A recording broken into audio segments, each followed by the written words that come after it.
Welcome back to the basement. I'm Steve Lewis. Today we begin our look at the Beach Boys' early 1969 release, the 2020 album. And I wanted to mention before we start, in these three cubicles, as I often do with these kinds of episodes, I put some of the new and notable releases that would have been competing for your record dollar if you'd walked in to pick up a copy of 2020 on the day of its release, February 10th, 1969. Now, let's look at what the group was up to early in 1969, just prior to the album's release. On the first chart of the year, January 4th, 1969, the Beach Boys' December 1968 single, Bluebirds Over the Mountain, was in the second of 2 weeks at its peak position of number 61. On January 11th, 1969, the single peaked at number 33 in the UK, much better than the US, but still a disappointment. The group played dates in Seattle and Western Canada in January and some shows in Texas in mid-February. Meanwhile, there are some new songs in the works, including Brian and Mike's All I Want to Do, Bruce's Deirdre, and Dennis's San Miguel. On February 10th, the 2020 album is released. Now, we talked about this album way back in episodes 47 and 48, so undoubtedly some of the discussion here will cover the same ground, but I really wanted to revisit it because my thinking on the album has evolved a little bit over the years since I recorded those episodes. And before we get started on that, let's back up just a little bit for a reminder about the group's recent chart history. As we talked about when we discussed Friends, at the time that album was released, the Beach Boys' worst charting album by some distance was Smiley Smile, which had gone to number 41. Wild Honey had bounced them back up to 24. So it must have come as some shock when Friends only reached number 126. As you can see, I've had to zoom out from the portion we were looking at before, which is this section here. The Friends single had reached number 47, making it at that point their worst charting A-side since 10 Little Indians had stalled at number 49 back in 1962. Their next single, Do It Again, had been released on July 18, 1968, and had spent 2 weeks at number 20 beginning September 14th. It wasn't that great a showing. Darlin' had gone to number 19 about 9 months earlier. It seemed like in so many Beach Boy biographies I read, Do It Again was trumpeted as the song that saved the Beach Boys, which I could never understand since it only just scraped into the top 20. Now I see that after the dismal commercial failure of the Friends album and single and the costly debacle of the Maharishi tour, in the spring of 1968, it must have seemed to the Beach Boys that their career was in absolute free fall. A top 20 single late in the summer would have been very reassuring, showing that not all was lost and there was still interest in the group.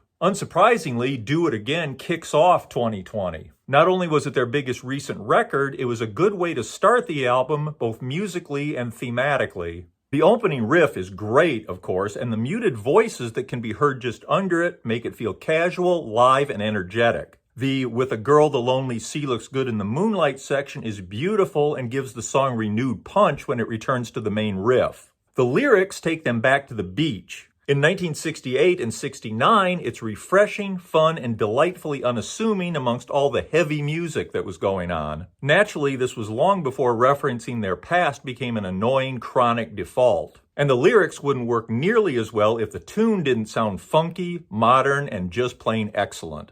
As we've talked about in the past, it's a song that the Beach Boys always seem happy to return to, and that's understandable. As with so many of the Beach Boys' greatest records, we've heard this now so many times that it becomes easy to overlook just what a great track it is. And am I right in saying that in the 5.5 years between Heroes and Villains and Sail on Sailor, this was the Beach Boys' best single? In any case, it's a great track and a great way to kick off 2020. On the album, the song ends with a short workshop fragment of sound recorded for Smile, which isn't on the single. I always thought it was odd that somebody bothered to graft it on for the album. I suppose it was thought that it would give it a little modern psychedelic touch. Next up is a cover version of I Can Hear Music, originally recorded by the Ronettes. The Ronettes version, released in October 1966, had gone to number 100 on the chart. Like Do It Again and much of 2020, it was recorded mainly at Brian's home studio. Seemingly it was chosen, at least in part, to try to get Brian interested in participating, knowing a Phil Spector-related tune would catch his attention. If that was the strategy, it didn't work. Brian isn't on the track. Instead, Bruce provided his first vocal arrangement on a Beach Boys record, and Carl took control in the studio, handling the production Brian style. The production is bigger and more lavish, and the performances are more energetic than the original. The Ronettes version seems leaden and hampered with a horn section that helps drag it down. The Beach Boys version sails, lifted by its arrangement and Carl's amazing lead vocal. Even with no involvement from Brian, this is another case where the Beach Boys have taken a cover version, made it their own, and far surpassed the original. It's certainly a great track and one of the album's highlights. I Can Hear Music will of course become the Beach Boys' new single about 3 weeks after its release on the album. More about that later. Next up is another cover version and another single A-side, Bluebirds Over the Mountain. It was first released by its author, Ursel Hickey, in 1958 as a loping-paced rockabilly number. A short time later, Ritchie Valens covered it on his self-titled debut album released in January 1959. His version is more of a production with prominent percussion, what sounds like a lead tambourine. There's a lot of echo, and Valens changes the lyric from "Bring my baby to me" to "Bring my baby back to me." In 1965, Ronnie Hawkins and the Hawks released a version of the song in Canada. Of course, this would be a later version of the Hawks than the lineup that became the band. It's a more adult-oriented version featuring piano and maracas with a pleasant guitar break. Hawkins uses "Bring My Baby Back to Me" like Valens and rewrites the second half of the first verse. It went to number 8 in Canada. Comparing the various recordings is a little apples to oranges, but this might actually be my favorite version. The basic track for the Beach Boys version was recorded back in September 1967 by Bruce Johnston for a possible solo single. A little over a year later, the Beach Boys finished it for a new single A-side. According to Mike Love, the Beach Boys liked the song so much that they bought the publishing. For their version, Mike completely rewrote the verses, significantly improving them, and Bruce, with Mike, slightly restructured the song. Ed Carter's electric guitar wails, but somehow, to my ears anyway, it comes across as satirical, kind of a parody of a modern hippie electric guitar. The horn section also gives the song a kind of comical feel. It's all very nice and very professional, but it's a Beach Boys track that I've always found strangely unengaging. Basically, for me, it elicits no emotional response at all. I think if I'd been a casual fan in the late 60s, I'd probably have heard this and thought, "Now, the Beach Boys are still around and they've updated their sound," but it wouldn't have inspired me to pick up the single or check out any of their other work. In any case, few people probably heard it. As mentioned, it had done very poorly for a Beach Boys single, only reaching number 61. It was their lowest charting original single A-side since Surfin' became a regional hit early in 1962. It did go to number 3 in the UK. I should probably also mention the Dutch version of the single, which has a noticeably different mix. The Beach Boys, reportedly at Capitol's suggestion, had overdubbed acoustic guitar and additional percussion late in the process to give the song more punch. In Holland, reportedly, the instructions for mixing the overdub were misread and it was given equal weight to the rest of the track rather than being mixed in subtly as was done everywhere else. This created a very different sounding single and an instant collector's item. By the way, the single went to number 9 in Holland. There's even a slight difference in the mix between the US single and album versions. Most notable is a tambourine that's prevalent on the single and missing on the album. Before we leave it, there's one other notable cover version of Bluebirds Over the Mountain that I wanted to mention. Robert Plant on Carry Fire, released in 2017. It showcases heavy psychedelic guitar and violin or viola with a guest vocal by Chrissie Hynde. Plant uses the original lyrics, changing them just slightly to make it work better as a duet, and uses Bring My Baby Back to Me from the Ritchie Valens version.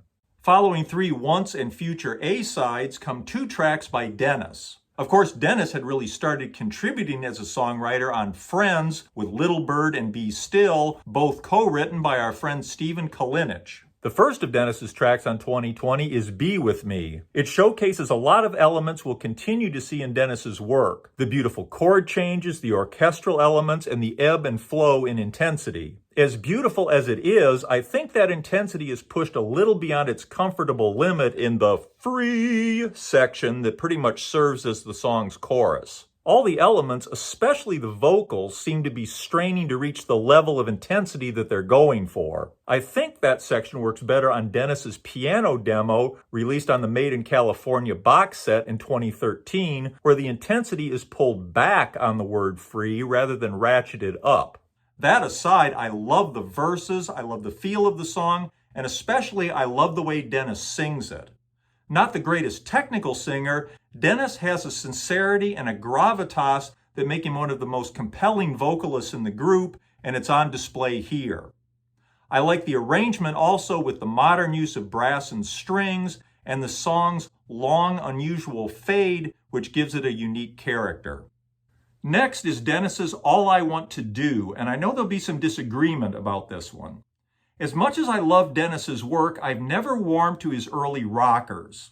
I admire his ambition for the Beach Boys to rock. I wish they tackled some harder rocking material, but this song and some of Dennis's other early rockers, to me, sound frantic rather than powerful. That said, I strongly prefer the takes with Dennis rather than Mike on lead vocal, which were released on the copyright protection digital release I Can Hear Music, the 2020 sessions in 2018. Dennis's vocal seems to anchor the track better and reduce the flailing around feeling of the released version. I think the mix on the digital release probably also helps in that regard. Famously, or infamously, on the released version, in what might be termed a bit of conceptual art, the backing track includes a recording of Dennis having sex with someone variously described as a groupie or a prostitute. It can be heard in the song's fade. Coming in at 2 minutes and 5 seconds, I suppose I could consider All I Want to Do to be a little bonus giveaway, like the thematically similar Why Don't We Do It in the Road from the recent Beatles album. On that basis, I'd just as soon have it as not, though I wouldn't miss it terribly if it had been dropped in favor of something else. Closing out side one of 2020 is Bruce Johnston's instrumental, The Nearest Faraway Place. It's Bruce's first writing credit on a Beach Boys album, apart from being included with Mike, Al, and Carl on How She Boogalooed It from Wild Honey, and his first production credit on a Beach Boys record, apart from being co-credited with Carl on Bluebirds Over the Mountain. Like All I Want to Do has its fans, I know The Nearest Faraway Place has its detractors. Some people find it too twee or Disney-esque. I even found a quote from Bruce Johnston saying it's a lovely track, but not very Beach Boys compatible. Once again, I'm on the other side of the fence. I really like The Nearest Faraway Place. Instrumentals have often been highlights of Beach Boy albums, though they've usually come from Brian. I think this is a beautiful tune, excellently produced. As far as it not being Beach Boys compatible, that surprises me. If anything, it strikes me as having been an homage to their earlier instrumental work like Let's Go Away for a Little While, and I think it fits beautifully on a Beach Boys album.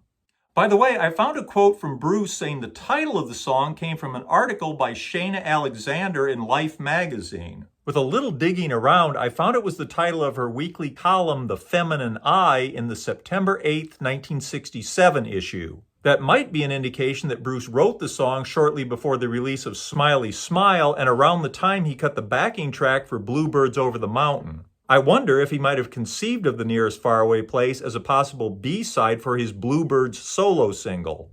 Then again, he may have been looking at an old issue or just remembered the title. At the very least, the track provides a pleasant interlude on the album, and I'm happy to have it there. That brings us to the end of side one of 2020 and the end of this episode. I'd love to hear your perspective on these tracks, and I look forward to your comments. Before we go, I also wanted to mention that the summer 2024 edition of the Endless Summer Quarterly is now out. As always, it's chock full of great news, information, and updates. If you haven't got your copy yet, you can get it at endlesssummerquarterly.com. Don't miss it. It's always great stuff. And before we go, I wanted to thank Betamax Blocker for recently having me on his YouTube channel, where we went over each of the Beach Boys studio albums and made our nominations for the weirdest track on each one. It was a lot of fun. I had a great time. Thanks for having me on. You'll want to check it out. It's Betamax Blocker. He's got great, knowledgeable content about music and also about movies. I think you'll enjoy it. Hope you'll join me next time for side 2 of the 2020 album. In the meantime, thanks for watching. Have a great week. Bye.